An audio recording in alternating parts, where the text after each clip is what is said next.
choses. Seigneur, le port de tes robes.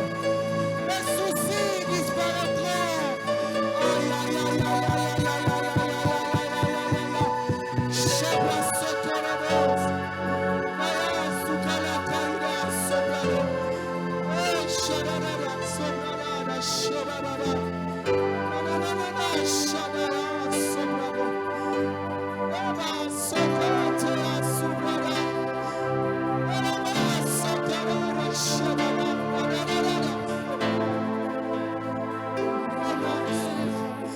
Oh Jésus, Jésus.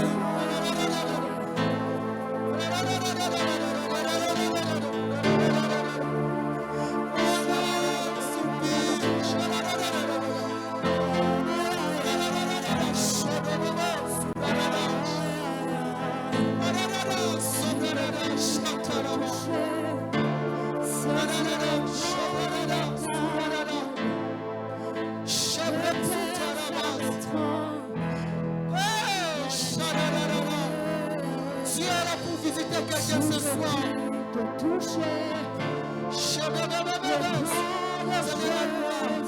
Allez à la dimension que tu veux m'amener ce soir. Que je fasse ta volonté ce soir.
Est-ce que quelqu'un peut acclamer le Seigneur? Est-ce que tu peux bien le faire? Est-ce que tu peux bien le faire? Est-ce que tu peux bien le faire? Est-ce que tu peux bien le faire? Alléluia, alléluia, alléluia, alléluia, alléluia. Est-ce qu'on peut s'élever dans la présence de Dieu? Alléluia. Je suis dans Job, le chapitre 8, le verset 7 à 8. Je lis le nom du Seigneur. Ton ancienne prospérité semblera peu de choses. Celle qui t'est réservée sera bien plus grande.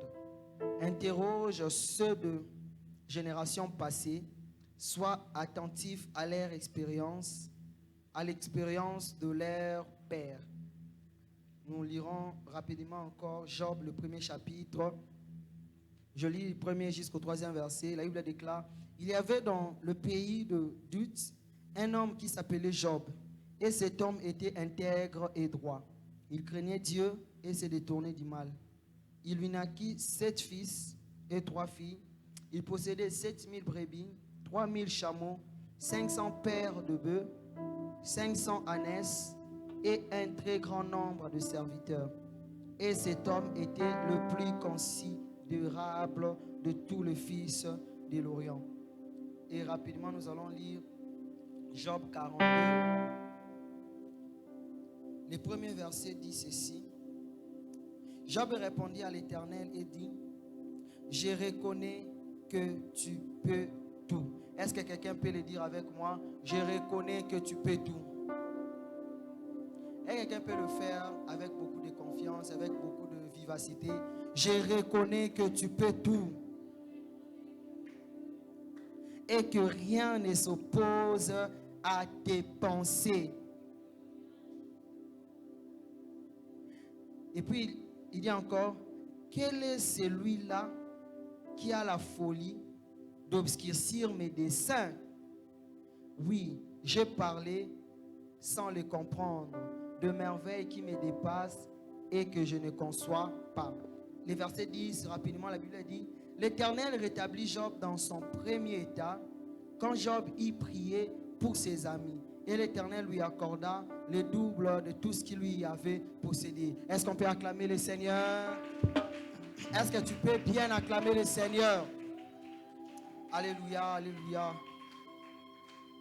Nous bénissons le Seigneur pour la grâce. Je bénis Dieu pour la servante de Dieu partie pour ces moments d'adoration et de prière. Que Dieu te bénisse abondamment. Quelle gloire. Que le Seigneur te bénisse, qu'il ajoute encore davantage. Je bénis encore le Seigneur pour notre Père, Papa Jean XVI, qui nous donne cette opportunité d'être dans la présence de Dieu. Je ne cesse de le dire.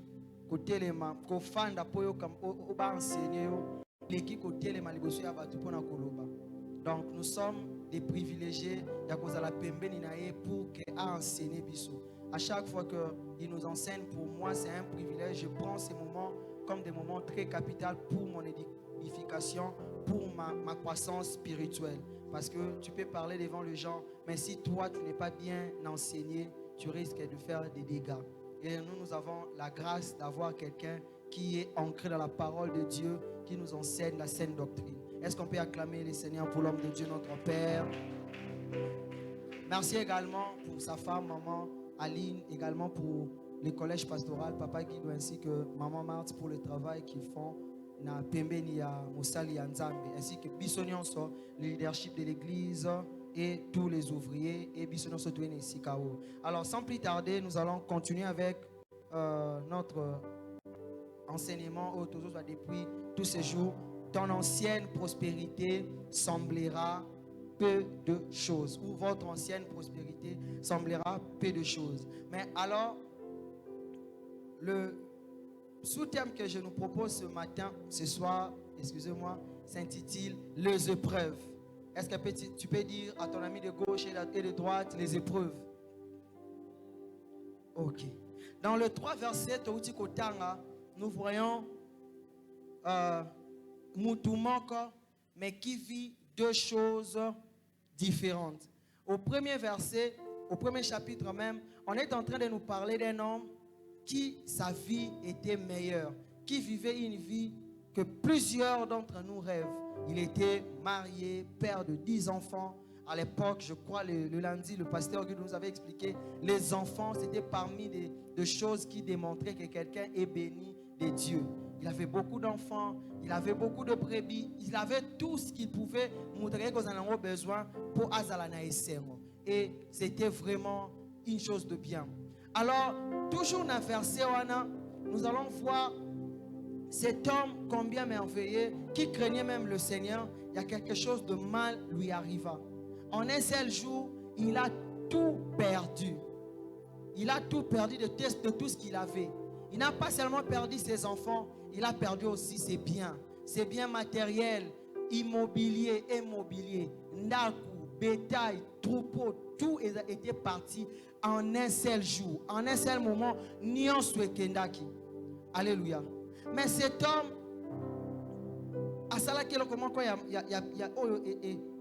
il m'avait marqué, la Bible a dit dans Job 1, le verset 20, la Bible a dit, alors Job s'éleva, déchira son manteau et se rasa la tête. Puis s'étant jeté par terre, il se prosterna et dit, je suis sorti nu du sang de ma mère et nu je retournerai dans le sein de la terre. L'Éternel a donné, l'Éternel a ôté. Que le nom de l'Éternel soit béni. Et le dernier verset du premier chapitre dit, en tout cela, Job ne pécha point et n'attribua rien d'injuste à Dieu. Et malgré que Job a vécu toutes ces histoires, malgré que Job a vécu tout ce qui est que personne ne peut imaginer comme il est dans la vie. Mais Job l'a vécu, mais la réaction de Job était magistrale. Alléluia. Et en avançant, la situation s'est encore s'empirer. C'est-à-dire qu'Akoufela qui, moi si, Akoufela qui, avec qui ma cambouignon, ce que vous allez passer, mais son corps était encore avec lui. Mais le diable est rentré encore vers le Seigneur pour lui dire, ce qui a maudit, c'est parce que tu l'as laissé à la bonne santé. Le diable frappa encore Job. Et Job, même dans sa peau abélie, il y avait la lèpre et tout ça. Et Job a comme un misérable. Et sa femme et ses amis commençaient à lui parler des choses qu'il ne devait pas entendre de ses proches. Et dans le verset 8, c'est quand ses amis, pour ses amis, ils ne concevaient pas que Job, ce qui était aussi d'une certaine manière normal, parce qu'à cette époque-là, ils ne pouvaient pas comprendre comment quelqu'un peut perdre en un seul jour tout ce qu'il avait. Et pour ses amis, ils étaient en train de lui faire comprendre que Job, ce qu'il t'arrive, et ça les fruits de tes péchés. Si mais comme les gens l'ont dit, faire comprendre que tu as mal agi certainement, il dit, si tu agis bien, si tu reviens vers l'Éternel, ton ancienne prospérité semblera peu de choses. C'est pourquoi j'aimerais dire à une personne ce soir, c'est que tu vis aujourd'hui, les épreuves que tu peux vivre aujourd'hui, Ezali, juste les chemins par lesquels le Seigneur a pour que dans les jours qui viennent, que tu témoignes de la grandeur de Dieu par rapport à ce qu'il va faire encore dans ta vie. Je pensais que j'étais en train de dire à quelqu'un. Alors, avant de parler des épreuves, j'aimerais d'abord parler de ce que les épreuves ne sont pas. Parce qu'aujourd'hui, à chaque fois que l'homme vit une situation d'épreuve, ou à chaque fois qu'on nous prêche sur les épreuves, par moments nous oublions que certaines des situations que nous vivons ne sont pas des épreuves. Est-ce que quelqu'un est avec moi? Parce que tu peux appeler une épreuve la conséquence de tes péchés. Tu peux appeler une épreuve la conséquence de ton manque de sagesse. Tu peux appeler une épreuve la conséquence de quelqu'un qu'on a donné $1 million a dépassé de manière bizarre et que si les causes ont a commis chômeur, pour cette personne-là on ne dira pas qu'il vit l'épreuve. Est-ce que quelqu'un est avec moi? Pour cette personne, on dira que cette personne est en train de vivre justement la conséquence, il y a manque, il y a gestion. Parce que si tu as 1 million et que tu es un bon gestionnaire, tu peux investir et aller de millions et de millions. Alléluia. Tu as marché d'une certaine manière, et aujourd'hui tu es en train de vivre la conséquence de ta manière de marcher. Ne dis pas que c'est une épreuve. C'est pourquoi je dis, l'épreuve commence, où on commence à comprendre que nous vivons l'épreuve par la réalisation ou l'analyse de la situation que tu es en train de vivre. J'aimerais poser la question à une personne. Ce que tu es en train de vivre qui est accablante, ce que tu es en train de vivre qui est compliqué, ce que tu es en train de vivre qui te fait pleurer chaque nuit, est-ce que tu as déjà fait l'analyse de cette situation pour dire que cette situation c'est une épreuve? Ou tu es simplement de dire que c'est une épreuve parce qu'à l'église on est en train de nous prêcher sur ton ancienne prospérité, semblera peu de choses et souvent tu as fan sur dire que l'épreuve et le moment qui Job va vivre la prospérité ou la restauration. Ce soir, je viens dire à quelqu'un, commence d'abord par analyser ta vie. Avant de dire que je vis l'épreuve, commence d'abord à analyser comment je menais ma vie il y a 5 ans. Comment j'ai mené ma vie il y a 10 ans. Comment j'ai mené ma vie il y a 2 ans. Comment j'ai mené ma vie seulement au début de cette année. Parce que peut-être tu es en train de vivre justement la conséquence de tes propres horaires, mais toi tu l'appelles épreuve. Alléluia. Mais j'ai une bonne nouvelle pour quelqu'un ce soir. C'est que même si des choses pour lesquelles toi-même tu as provoqué, même pour des choses que le Seigneur t'impose parce qu'il veut t'amener dans une nouvelle dimension, Dieu est capable de résoudre cela. La Bible déclare, quand nous étions encore sans force, Christ est mort pour des impies. J'aimerais dire à une personne que la croix est venue justement régler le problème de ton péché. Si la situation que tu es en train de vivre aujourd'hui, c'est la conséquence de tes péchés. Si la situation que tu es en train de vivre aujourd'hui, c'est la conséquence de ta mauvaise conduite, j'ai une bonne nouvelle pour toi. Jésus est mort sur la croix pour toi. Et ce soir, la grâce de Dieu est là pour te restaurer. Quand on parle de Dieu qui peut te donner ton ancienne prospérité, ce n'est pas seulement pour ceux-là qui vivent l'épreuve, mais c'est aussi pour toi qui a vécu une vie sale. C'est aussi pour toi qui a manqué de sagesse d'une certaine manière. Dieu le fera parce que son fils est mort à la croix pour toi et moi. La Bible a dit, les dons gratuits que Dieu nous donne, c'est la vie éternelle en son fils Jésus. Et la vie éternelle, on ne le commence pas après la mort. La vie éternelle, on ne le commence pas quand Jésus reviendra. La vie éternelle, nous le commençons en étant encore sur terre. Je suis venu prophétiser sur quelqu'un. Dieu va te changer. Dieu va rencontrer cette situation. Il va d'abord commencer par changer toi la personne, parce que Jésus a compris que le problème ce n'est pas la situation que tu es en train de vivre, mais le problème c'est toi la personne. C'est pourquoi Jésus viendra, il va te toucher pour que toi tu sois guéri de tes péchés, pour que toi tu sois guéri de ta mauvaise langue, pour que toi tu sois sauvé de ta mauvaise manière de vivre, pour afin à toucher aussi ta prospérité. Est-ce que je parle à quelqu'un? Alors, c'est quoi l'épreuve? Pour aller vite, parce qu'on va prier puis clôturer à temps. L'épreuve, selon les dictionnaires, on définit l'épreuve comme un test ou un examen qui permet de juger la valeur d'une personne, la valeur d'une chose, ou même l'intelligence d'une personne. Quand nous sommes à l'école et que nous faisons les examens qu'on appelle aussi les épreuves, les professeurs ou l'université ou l'école, la valeur nayo exactement ezanini. Jusqu'à niveau nini au commis l'intelligence nayo, jusqu'à niveau nini au comprendre la matière au basalini, ba pesio. Alléluia. Mais ça c'est l'épreuve selon les hommes.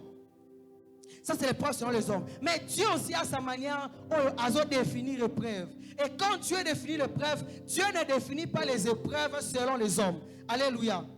Alors, Dieu définit l'épreuve premièrement.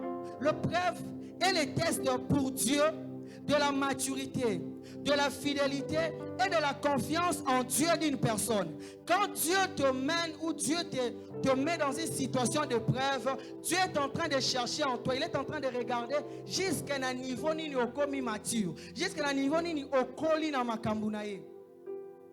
Jusqu'à un niveau ni tu peux encore lui faire confiance. Jusqu'à un niveau ni tu peux encore rester fidèle à lui. Quand Dieu nous met dans les épreuves, quand Dieu nous met dans les épreuves, il cherche à regarder Shadrach est arrivé où dans sa croissance spirituelle. Quelqu'un qui est en ces lieux, à gauche ou à droite, jusqu'où tu es arrivé, ici quand nous sommes en ton fidélité na. Alléluia. À part ça, quand on parle de l'épreuve, l'épreuve est très souvent la méthode de Dieu pour amener l'homme dans une nouvelle dimension, dans une nouvelle saison. Quand Dieu veut amener une personne dans une nouvelle saison, quand Dieu a l'objectif d'amener quelqu'un dans une nouvelle dimension, très souvent, il fait en sorte que l'homme se rencontre dans une situation où il s'est dit, il est seul, où il s'est dit abandonné. Souvenez-vous, Jésus même a dit, mon Père, pourquoi m'as-tu abandonné? Or que pour la volonté de Dieu, c'était que Dieu lui donne le nom qui est au-dessus de tout nom. J'aimerais dire à une personne, l'épreuve aux a mené, l'objectif de Dieu c'est t'amener dans une nouvelle dimension. L'objectif de Dieu n'est pas que tu restes dans ces épreuves. Même Jésus n'est pas resté sur la croix. Jésus après la croix est assis à la droite du Dieu le Père. J'aimerais dire à une personne, après la croix c'est le trône devant le Père. Oh, quelqu'un ne m'a pas compris. J'aimerais dire à une personne, après la croix, c'est le trône devant le Père. Après que tu sois dans la croix, Dieu va élever ton nom jusqu'à ce que les hommes te disent, oh, cet homme est béni de Dieu. Le pasteur l'a même dit, quand il prêchait sur les saisons et les générations, il disait, l'un des signes qui fait, tu es en train de passer dans une nouvelle saison, et ça quand tu sens que ça ne va pas. Et ce soir, je suis venu parler pour ceux-là qui disent que ça ne va pas. Pour ceux-là qui disent que j'en ai assez. Pour ceux-là qui voient que sa situation est comment compliquée depuis que maman a couffé. Sa situation est comment compliquée depuis que papa a couffé. Sa situation est comment compliquée depuis que cet homme-là l'a quitté. Je suis venu te dire, après la croix, c'est le trône devant Dieu. Encore une fois, quand Dieu définit la saison, une nouvelle saison où les épreuves, une nouvelle saison est souvent cachée par une souffrance extrême. La souffrance aux vivre, aux homona, et ça n'est pas comment que ça n'a kati na mwezo bomba, et ça bomba ndé élévation na yo. Souffrance aux vivre, et là que bomba dans ta nouvelle prospérité. Parce que ton ancienne prospérité est stylée déjà. Dieu maintenant veut t'amener dans une nouvelle saison, dans une nouvelle prospérité. C'est pourquoi il est en train de faire comme si aux hommes les autres s'imbattaient, parce qu'il est en train de préparer une nouvelle saison pour toi. Le preuve est utilisé par Dieu pour bâtir l'homme intérieur, mais également nous laver, nous purifier de toutes sortes de mauvaises, des irrégularités qui peuvent surgir dans la phase de l'élévation. Quand Dieu nous amène dans les épreuves, c'est pour bâtir notre être intérieur. Parce que le pasteur même l'a dit, la prospérité commence par l'état de ton âme. Alors si l'état de ton âme, c'est l'état où elle a la propriété, si ton âme est dans l'état où elle a malamouté, c'est possible que l'élévation de Dieu et l'ongolisayo sioda, ou que nous sommes en église comme papa Lobaki, lobby, église parce que là-bas, c'est propre et tout ça. C'est pourquoi Dieu veut commencer d'abord par te coincer. Parce qu'il a besoin que cette colère cause à l'envoi pamba pambelongo. Parce que Dieu a besoin que cet orgueil qui te monte. Parce que quelqu'un t'acclame. Parce que quelqu'un te dit que tu sais parler. Parce que quelqu'un te fait des honneurs, je ne sais pas moi. Dieu veut que a coincé pour que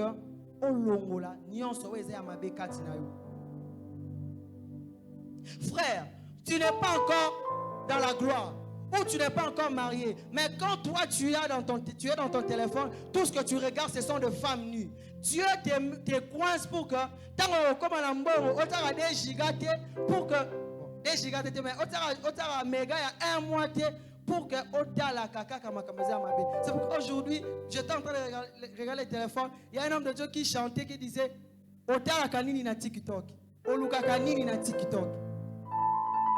Dieu te coince, pourquoi? Parce qu'il sait que avec ton comportement sale, avec tes yeux qui ne regardent que des choses bizarres, s'il te laisse comme ça, quand tu auras l'argent va déformer encore davantage tes yeux. Bien-aimé dans le Seigneur, Ève n'avait pas encore mangé le fruit. Mais la Bible a dit que Ève a vu que l'arbre était bon à manger. Les yeux corrompent. J'aimerais dire à une personne, tes yeux corrompent. Si tu as des choses que tu regardes sales dans le téléphone, je le sens j'aimerais dire à une personne, il faut les supprimer. Parce que c'est que tu regardes, un jour tu finiras à dire comme Ève, que l'arbre ou le fruit était bon pour manger. Or, pour sentir que quelque chose est bon pour manger, il faut le goûter par sa langue. Ce n'est pas avec ses yeux. Mais les yeux, le diable les utilise pour détruire plusieurs personnes. Alléluia. Dieu est là pour toi. Dieu ne t'amène pas dans ces situations de preuve parce que Azan a besoin de détruire. L'objectif de Dieu, ce n'est pas de te détruire. J'aimerais dire à une personne ce soir, des situations que tu es en train de vivre, je ne sais pas moi, tu es Job, ou tu te retrouves dans une situation comme Sarah, comme toutes ces femmes que l'Éternel a dans une situation défavorable. J'aimerais dire à une personne, cette situation-là, ce n'est pas pour te faire du mal. Dieu est en train de préparer cela parce que quand sa gloire va s'éclater dans ta vie, les gens verront que ça, c'est Dieu. Parce que la gloire de Dieu, c'est comme le soleil. Ou la gloire de Dieu, c'est comme la lumière. Tu sais, quand tu as une lampe et qu'on pèle ici, la lampe donne la lumière. Mais la lampe ne donne pas une lumière suffisante. Parce que si torche par exemple, tu verras que éclairer mieux si vous sortez à l'extérieur, vous allez voir que les amouines. Pourquoi? Parce que la lampe a pour objectif d'éclairer seulement une partie. Mais quand Dieu, sa gloire est sur toi, la gloire de Dieu est comme le soleil, dans le sens que la gloire de Dieu n'éclaire pas une partie de ta vie. La gloire de Dieu est comme le soleil, il t'éclaire toutes les parties de ta vie. À un niveau que quand les gens vont te voir, les gens ne vont pas seulement voir que tu es devenu riche, mais les gens voient aussi que tu as grandi dans ton esprit. Les gens ne verront pas seulement que tu as grandi dans ton esprit, mais les gens remarqueront que tu es devenu sage. Toi qui autrefois tu n'étais pas sage, tu es devenu sage. Pourquoi la gloire de Dieu, quand on parle de la prospérité, ton ancienne prospérité, ce n'est pas l'argent. La gloire de Dieu viendra t'imposer dans ta vie pour t'éclairer comme le soleil éclaire le monde. Quand le soleil éclaire toute la terre. De la même manière, la gloire de Dieu va éclairer toute ta vie ce soir. La gloire de Dieu va éclairer toute ta vie pendant cette activité. Tu n'auras pas la lumière d'une lampe. Tu auras la lumière du soleil. J'aimerais dire à une personne ce soir, tu n'auras pas la lumière d'une lampe. Tu auras la lumière du soleil, parce que le soleil éclaire mieux qu'une lampe. Est-ce que quelqu'un est avec moi? Mais dans le verset que tu as écouté, nous avons vu Job dans le verset 21 et le verset 22. Job s'est comporté d'une manière extraordinaire. C'est là que j'aimerais nous partager ce soir. C'est là vraiment le Seigneur depuis le début, les attitudes quand nous vivons des moments d'épreuve. Alléluia. Souvenez-vous qu'on a parlé que l'épreuve c'est un examen. Alléluia. Alors, j'étais en train de dire, je faisais un syllogisme. Je disais, si l'épreuve c'est un examen, c'est-à-dire l'épreuve d'une certaine manière, les difficultés aux autres vivre, ce sont des questions que Dieu est en train de te poser. Et ta nouvelle prospérité ou ta nouvelle saison, c'est le résultat de tes réponses aux questions que Dieu te pose. Alors, quelles sont les réponses que toi tu dois donner aux questions de Dieu pour avoir les résultats que Dieu est en train de chercher? Ce sont tes attitudes. J'aimerais dire à une personne ce soir, tes attitudes sont des réponses que tu donnes à Dieu pour obtenir le résultat qu'il attend de toi. Je ne sais pas si quelqu'un me comprend. La manière dont tu agis devant une épreuve, la manière dont tu agis devant une souffrance qui est une question que Dieu te pose à l'examen, détermine le résultat que tu auras quand Dieu comprendra que cet enfant agit bien ou l'enfant agit mal. Parce que tu peux agir et échouer. N'est-ce pas? On nous pose des examens, on répond et on échoue. Ton attitude peut t'amener à l'échec, à la satisfaction, mais aussi à la distinction. Mais ce soir, je ne viens pas demander à quelqu'un d'échouer, ni de faire la satisfaction comme à l'université. Ce soir, je viens comme prophète de l'Éternel pour t'amener à répondre, pour distinguer. Je ne parle même pas de la distinction, mais de la grande distinction. Est-ce que quelqu'un est avec moi? Alors, comment nous devons répondre aux questions que Dieu nous pose pendant les attitudes, pendant les épreuves, ou comment nous devons agir? Quelles sont les attitudes à adopter pendant les épreuves? La première des choses, c'est le silence. Quand ça ne va pas, quand ça fait très mal, quand tu sens comme si ça ne va pas pour toi, la meilleure des choses à faire, c'est de garder silence. Parce que si tu ne gardes pas silence, soit tu vas attribuer, la Bible déclare, Job n'attribua rien d'injuste à Dieu. Mais si tu lis aussi, tu verras qu'il n'attribua non plus rien d'injuste à ceux-là qui étaient comme ses détracteurs. Justement, le silence te permet de ne pas attribuer le mal à Dieu. De ne pas dire si je vis ça, c'est Dieu, Dieu est mauvais. De même aussi, le silence te permet de ne pas attribuer tes malheurs ou tes souffrances à quelqu'un d'autre. Très souvent, par manque de silence, nous disons que si je vis ce que je vis, c'est à cause de papa, c'est à cause de maman, c'est à cause de cet homme, c'est à cause de cette fille. Et tu te permets même à maudire. Mais ce soir, j'aimerais te dire, le silence, c'est un bouclier. Le silence, c'est quelque chose de très important pendant les épreuves. Parce qu'il y a quelque chose que le silence fait en nous quand on est silencieux. C'est que le silence t'amène à méditer. Quand tu es silencieux, tu vas apprendre à méditer.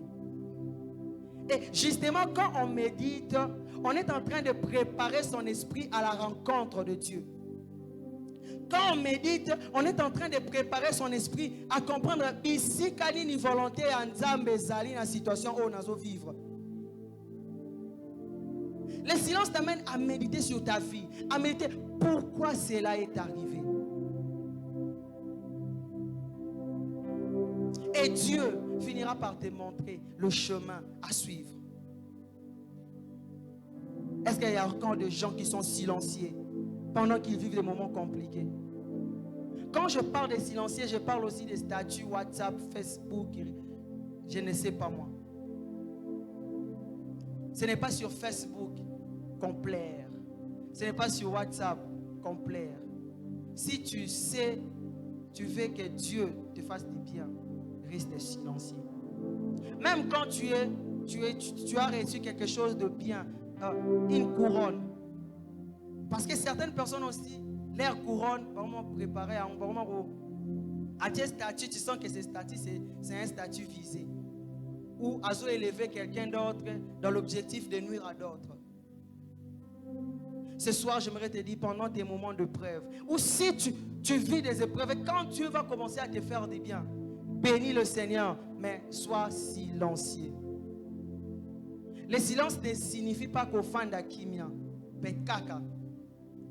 Tu peux bénir Dieu en étant silencieux. C'est-à-dire, tu n'attribues pas quelque chose de mal à Dieu. Tu ne dis pas que ce que je vis, c'est Dieu, mais tu le bénis. La deuxième des choses, on doit aller vite parce qu'on doit prier, c'est de rester intègre. De rester intègre. Bien-aimé, la situation compliquée ou les situations compliquées t'amènera toujours des sollicitations mauvaises. Quand ça ne va pas, il y aura toujours quelqu'un qui viendra te dire, voilà la solution. Voici ce que tu dois faire. Mais ce soir, j'aimerais te dire comme Job. La Bible dit, interroge ces deux générations passées. Ce soir, nous interrogeons la vie de Job. Nous voyons que Job est resté intègre devant Dieu. Même sa femme a voulu que a changé. Il n'a pas changé son regard vers Dieu. Il n'a pas changé sa manière de voir Dieu. Il est resté intègre. Je ne sais pas, tu es ici, tu souffres fortement. Il y a quelque chose qui ne va pas dans ta vie. Tu sens que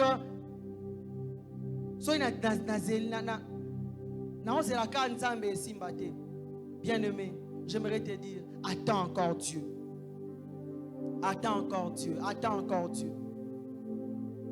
Attends encore Dieu.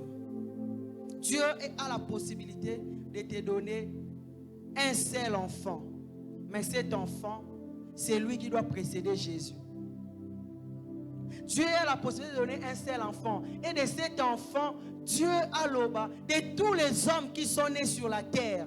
Personne n'est plus grand que lui. Ce que Dieu donne a toujours une valeur ajoutée par rapport à ce que toi tu attends. Toi peut-être tu attends un enfant, mais Dieu te donnera un enfant que moi si à cause de la plus grande qu'il était. C'est ça la valeur ajoutée. Quand Dieu donne, il te donne au-delà de ce que toi tu attends. C'est pourquoi j'aimerais dire à une personne, sois intègre. Reste intègre. Ne perds pas ton intégrité parce que tu plaires. Si tu as besoin de pleurer, entre dans ta chambre, pleure. Ou viens dans le bureau du pasteur, pleure. Comme nous autres, un jour, je lui parlais, je n'ai même pas fini de parler, j'ai commencé à pleurer. Il va te laisser pleurer, tu pleures, tu pleures, tu pleures, tu pleures. Quand tu vas finir de pleurer, au moment où ma musique, pour continuer ma solo. Je ne sais pas si quelqu'un me comprend. Tu as droit à pleurer, personne ne te refuse de pleurer. Mais il faut pleurer là ici comme un larme. Il ne faut pas pleurer là où quelqu'un va encore t'enfoncer. Mais il faut pleurer là où on peut te relever. Il faut pleurer soit dans la présence de Dieu, soit devant un homme qui, après avoir pleuré, il va te prendre à la main et te relever. Ne pleure pas devant tout le monde. Parce que certaines personnes, quand tu pleures devant eux, à comprendre que tu es faible, facilement, il peut. Que tu sois homme ou que tu sois femme. Reste intègre, reste intègre. Est-ce que tu peux dire à ton ami de gauche et de droite, reste intègre. Tu attends encore ce que tu cherches depuis toujours. Aux yeux, on a noté, mais reste intègre. Pour son aïe, déjà, comment l'on a cause, il y a lèpre. Les amis commencent à dire que tu as péché. Tu as péché. Pas comme ils condamné. Mais j'aimerais te dire ce soir, reste intègre. Reste intègre. Et la troisième attitude pour prier ce soir, quand tu sens que tu es dans les épreuves et que ça fait très mal, j'aimerais te dire, il faut vivre dans la présence de Dieu. On va lire Psaume 42 et puis je vais continuer pendant 2 ou 3 minutes et puis on va prier. Psaume 42, les 3 premiers versets. La Bible déclare, comme une biche, au chef de chantre, cantique de fils de Corée, comme une biche soupire après des courants d'eau. Ainsi mon âme soupire après toi, ô Dieu. Mon âme a soif de Dieu, du Dieu vivant. Quand irai-je et paraîtrai-je devant la face de Dieu? Mes larmes sont ma nourriture nuit et jour, pendant qu'on me dit sans cesse, où est ton Dieu? Bien-aimé dans le Seigneur, quand ça ne va pas, quand ça fait mal, comme j'étais en train de dire, tu peux pleurer, tes larmes peuvent devenir ta nourriture jour et nuit, mais ne pleure pas devant tout le monde, pleure dans la présence de Dieu. Pleure dans la présence de Dieu. Parce que la présence de Dieu, c'est comme un ressort. Quand la vie te fait des coups, quand les difficultés de la vie te donnent des coups et que tu tombes, tu peux tomber. Mais ce soir, je te donne où tu peux tomber. Tombe dans la présence de Dieu. Parce que quand tu tombes dans la présence de Dieu, la présence de Dieu, c'est comme un ressort. Quand tu tombes, la présence de Dieu va te faire comme le ressort fait. Ce qui va boire que l'on a ressort est tiré le kouéate, ressort est zongisaka. Quand ressort est zongisaka au côté les mains, j'aimerais dire à une personne, tu peux tomber, mais ne tombe pas partout. Si tu tombes dans la boue, au côté quand on a trace ya boue. Ce qu'on croit na mai, au côté quand on a trace ya mai, mais ce qu'on croit na présence ya nzambe côté les misayo. Tant au côté les mains, c'est alors qu'on dira ton ancienne prospérité semblera près des choses. Pourquoi? Parce que la présence de Dieu est que la terre et que mis sur Kauki. La présence de Dieu n'a pas de difficulté, mais quand la présence de Dieu te fait relever, la présence de Dieu te fait relever avec des situations merveilleuses que celles d'étaient avant. Je prie l'Éternel ce soir, quand les choses ne vont pas, quand les choses commencent à devenir compliquées, tombe dans la présence de Dieu, reste dans la présence de Dieu, pleure, gêne, fais tout ce que tu peux faire, mais ne quitte pas la présence de Dieu, parce que la présence de Dieu te permettra de voir sur la bonne direction. Tu sais quand il fait très chaud, tu peux voir que ici je ne sais pas si quelqu'un va vivre déjà. Sans aucun place, que moi, et place en vide. Il y a place aux tu peux voir que Mais quand tu vas te rapprocher, tu verras que qu'est-ce que j'aimerais dire à une personne? Quand tu es à la présence de Dieu, les illusions d'optique et colomboyo, pourquoi Dieu te verra réellement quand tu es à la présence de Dieu, tu ne verras pas le mal, tu ne verras pas les souffrances et les condamnés, mais tu verras plus la grandeur de Dieu, tu verras plus la capacité de Dieu à faire que ta situation ait changé. Oh, la meilleure manière de voir les problèmes, c'est de voir Dieu. Parce que quand tu vois Dieu, plus Dieu est grand, plus tu commenceras à voir ton problème petit. Plus tu vois Dieu qui est grand, plus tu vas voir la grandeur de Dieu et la petitesse de tes problèmes. Reste dans la présence de Dieu. Reste là. Ne quitte pas, reste là. Parce que la présence de Dieu t'amènera à vivre dans la situation compliquée en adorateur. Tu es à la présence de Dieu, tu adores Dieu, même quand tu ne vois pas encore. Parce que tu sais qu'en toi, Dieu est en train de te faire comprendre que c'est lui qui peut tout. C'est lui qui peut tout. C'est lui qui peut tout. C'est pourquoi Job a dit, je reconnais que tu peux tout et que rien ne s'oppose à tes pensées. Les pensées de Dieu, on ne les voit pas ailleurs. Les pensées de Dieu, on les comprend mieux dans sa présence. Quand tu es dans sa présence, c'est à ce moment-là que tu vas commencer à comprendre les pensées de Dieu pour ta vie. Qu'est-ce que Dieu veut pour moi? C'est pourquoi Asaph est en train de dire, quand j'étais en train de je voyais la richesse de méchants. Je voyais la gloire de méchants comme quelque chose de merveilleux. Mais quand je me suis seulement rapproché de Dieu, j'ai compris que ce qu'eux ils vivent, c'est rien de ce que Dieu prépare pour moi. J'aimerais te dire, ce que les autres vivent, ils vivent dans ma somme. Mais toi, tu vis la difficulté, mais tu es avec Dieu. Entre la présence de Dieu, ta perception va changer. Entre la présence de Dieu, tu vas quitter l'illusion d'optique, tu vas voir la grandeur de Dieu. Tu vas quitter les choses, est-ce que les choses peuvent monter déjà? Tu vas quitter de voir les difficultés partout. Tu vas commencer à voir que dans les difficultés, il y a une opportunité pour Dieu à Monisake Monaye. J'aimerais te dire, il y a une opportunité pour Dieu à Monisake Monaye na vie na yo. Les difficultés aux vivre, c'est justement opportunité nzamba zo pesa mokili ba sekayo ba cholayo pour qu'à la fin c'est le doigt de Dieu. Ce n'est pas Élie qui a dit aux gens, c'est le doigt de Dieu. Ce sont ces gens eux-mêmes qui ont vu que Dieu a quitté Simoto et ils ont changé leur langage. Avant, ils étaient en train de voir Baal. Mais Élie a dit jusqu'à quand vous clocherez des deux côtés. Et Élie a prié le Seigneur. Moi, tu es quitté et les hommes ont changé le langage. Je prie que les hommes changent de langage à ton sujet. Je prie que quelqu'un ce soir, pendant cet ombrage, à cause de ce que tu vis, puisque Dieu a déclaré, ton ancienne prospérité semblera peu de choses, que les hommes voient ce que Dieu fait et qu'ils changent leur langage, et qu'ils changent leur manière de voir, et qu'ils parce que la monnaie ces gens-là étaient déjà en train de partir vers Baal, mais ils ont vu ce que Dieu a fait vers Élie. C'est justement ce qui s'est fait avec Job. Mais quand ils ont vu Dieu agir dans sa vie,